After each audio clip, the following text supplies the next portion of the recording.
career. Right? How's it going? It's going well. Is my team here? Yeah, I see. Hey, guys. That's right. Now, we had a video, but before we play that video, Sure. Let's talk about, because you came in with a purpose, right? The weather company was going through a lot of change, deep thinking about what the future holds. They bring you in, and you were sitting there with management and thinking about, okay, we got to figure out how we're going to grow. Right. We got to figure out how we're going to deal with all these changes in the marketplace. What's it like sitting around the table with the other execs, like the culture, the strategy? How did you guys do all that? I mean, to be honest, when I went into Weather Channel, and I'm happy to talk about a lot and be very open. Financial performance is difficult, and Sure. what people make is difficult. But more broadly speaking, I went in and I was like, oh my God, like what's going on here? And people like Bill Murray was leading the charge and trying to do what he could. But by and large, it was an organization that was built on, if we sell all of our home pages, like we're gonna hit our numbers for the year, right? And so I'm coming out of the buying community. I just built a trading desk. I'd seen and was driving the strategy on the agency side, and I'm like, oh, like we're gonna get killed. Like this is not the digital strategy of the future. Right. What we were 2 years ago and what we are today, dramatically different. One sales channel. Today we're operating 5 different sales channels. And that's been a lot of change in a short period of time. Wow. Okay, I definitely want to come back to that. Could we play the video real quick? I love this video, by the way.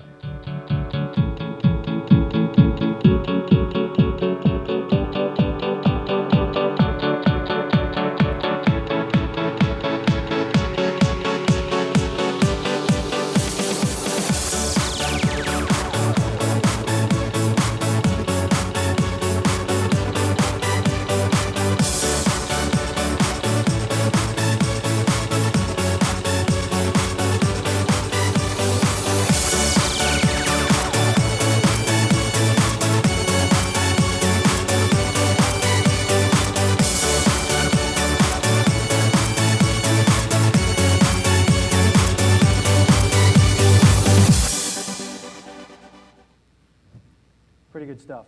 Let me talk. There's a story behind this, which is great. So Disney Studios, we had written like no business with, and I know somebody who works out at the client, and we're just catching up. She used to work for me. A little bit of I like to mentor and stay connected to people in the industry, right.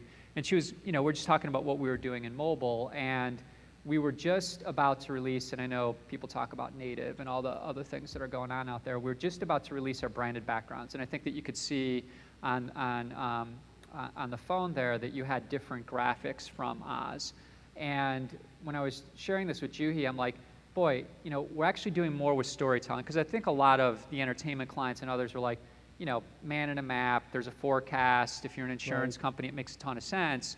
And I don't think the studios really looked at us as a storytelling platform. We have brought a lot more storytelling to weather.com, and we wanted to let them tell the story of Oz around the weather on our platforms. And you can see that they did that on all of our digital screens, and they were shocked. I mean, I can't give their numbers away, but it was the second best performing thing in terms of just driving ticket sales that they did out of everything in terms of that campaign. So I think, a lot of the video or what you guys are doing, that's an outcome, right? That didn't just happen overnight. Your ability to go to market and deliver on that type of experience for a big brand like Disney.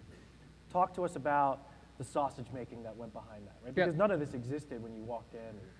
Yeah, I mean, I'll tell you, there was some friction between sales and product before I came on board, and I think we found a way to really make it a more collaborative organization. Sure, there's still rubs on, SDK integrations, and product doesn't necessarily have it in their roadmap, but we work through that, and I think that generally speaking, the focus between and the understanding of what the consumer needs and how we build a great product to continue to drive our audience, and then find a way to also let the marketers be a part of that conversation, I think ultimately allows programs like that to happen. We've had really good luck when we can communicate back to product, back to the people that are building the content, like an organic fit around that. I mean, honestly, that's kind of native for us. Right. It's not necessarily an ad format, but that's really where that level of communication on what we're trying to achieve. And if everybody's aligned to that, ad products falls in line, the product team is in line, but it's that kind of understanding of what we're trying to accomplish. Right. And then the workflow kind of sorts itself Right. out. Let's stay on people for a second, or on the org, and I think it's interesting that you have engineering reporting into revenue, and I think that's a trend that we're probably seeing more of. Talk to us about... Not all engineering, so like the build ad units, products, for yeah, us- that's custom correct. ad. Yep. Right, we know you're not developing the website, Yes. God forbid. Sales, who knows what salespeople would create, right? Exactly. If you want that, we got it. Talk to us about the org. What's the structure like? And then we'll work our way down through process and technology. Yep. Is ad ops reporting to sales? Is ad ops on its own? We've had some migrations. I mean, what I keep saying to the team is that we will reorg a lot. I mean, I view the organizational structure to be a little bit like a campaign, right? It's basically regular optimization, not to the point where people don't know what's going on and it's chaos, but our structure has changed dramatically in the last year and a half. And so I would actually say that kind of a multi-dimensional skill set is kind of what the leaders of the future look like. And so I think it's pretty healthy to have a diverse team. I think it's good to have people that have worked on the agency side. I've got people that have worked on the marketing side. We have people that have worked in your organization. We have people that have only done sales. Right. We have an engineering talent. So that just brings a completely different perspective. And for me, the challenge is usually collaboration and communication when you've got that kind of diversity. I'll have a staff meeting, and it is like, it can be very tough at times because you're trying to get different people with different backgrounds and different experiences to understand one another. Do you actually have like a mobile person, a video person, a cable person in a pod? No, we're going as integrated as quickly as we can. So we were just kind of recognized this week by one of the industry awards for having kind of the most strategic sales team when it comes to mobile. A year ago, we had a dedicated mobile sales team. Got rid of it. Interesting. We basically said, listen, all these different specialists going out and seeing the client, and it's kind of like, oh, we've got a meeting with, I don't make it up, Kimberly-Clark. So send the cable person, send the digital person, the PC person, send the mobile person. I just look at that from when I was on the agency side, and I'm like, what are all these people doing in here? Like, just send one person in that can represent your brand, represent what the opportunities are, and essentially be well versed. So, so they all have that same. Yeah, now we're working on now. cable and digital. Like our right. best performing markets on a regional side have largely been in the last year, Chicago, Detroit, the West Coast, where our regional vice president has a team that's fully integrated. Our New York team was channel. It was like there was a cable team and the digital team. They all sat on the same floor, and in my opinion, they weren't performing as well as the other regions. And so we just restructured, and they were big. So they were so big that it was easy to have two teams with critical mass, and we've collapsed those teams now. And I'm like, I'm accountable for both. Right. So my directs should be accountable for both. Their incentives are aligned. I mean, Jeremy Steinberg and Chris Rowley, Jeremy runs his digital sales, Chris has cable, they have shared goals. So, because I don't want the channel conflict. I want them to go to Home Depot and offer a solution that's right for Home Depot and not necessarily what's right for them or their commission.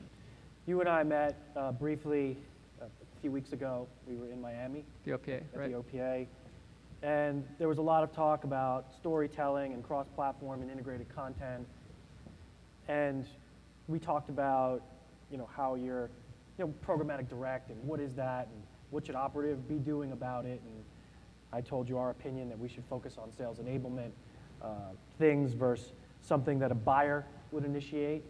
And then you kind of, talk to me about what you talked about with how you're looking at sort of some of the web advertising and dishing that off or part of that off. So just kind of our channel strategy. The channel strategy. So I think there's, so it's interesting, like we do, I try and keep the complexity at a minimum, and the team over there will probably laugh and say, yeah, right. But you're sending them emails right now somehow on the. So there's two components to this. So we do run 5 sales channels overall, right? So Vikram essentially is a sales channel. It's a marketing platform. He's working, almost in an embedded way with some very large marketers, right? So he's connecting their sales plan with our weather data, and it's not even like media